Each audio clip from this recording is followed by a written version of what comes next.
Mrs. Yates, due to her poor heart condition, has been bedridden for over a year. Unable to move, she spends 22 hours a day in bed, with her longest journey being from her room to the garden for sunbathing. Even so, she needs the support of a maid to walk, but later, she regained her health. She said that back then, I thought I would be bedridden for the rest of my life. If it weren't for the Japanese bombing of Pearl Harbor, I would have lost the will to live. When the bombing happened, everything was thrown into chaos.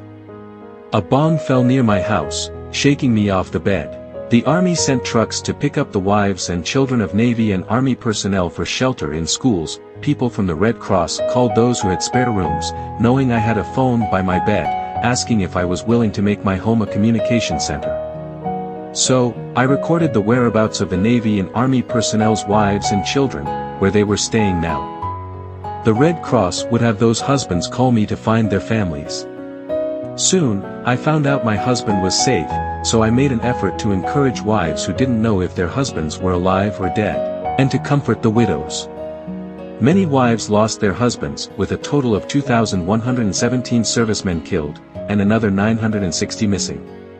At first, I took calls lying in bed, then sitting up in bed, and eventually, I became busier, very excited, completely forgetting my illness, getting out of bed to sit at the desk.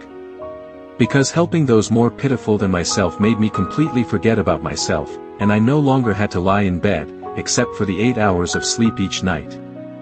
I fully understood that if it weren't for the Japanese attack on Pearl Harbor, I might have been a cripple for the rest of my life. At that time, lying in my comfortable bed, I was passively waiting, but now, I finally realized that my subconscious self had lost the will to recover.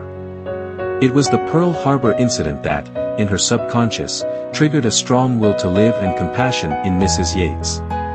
This positive force ultimately helped her overcome her illness and stand up again. This shows how powerful the subconscious is.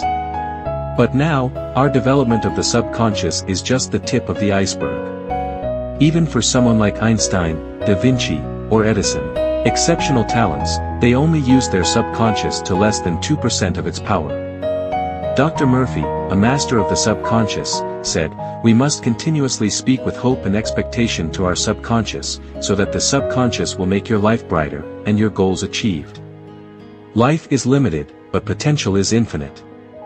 As long as we continuously affirm ourselves, validate ourselves, and consciously develop our inner potential, we can do even better.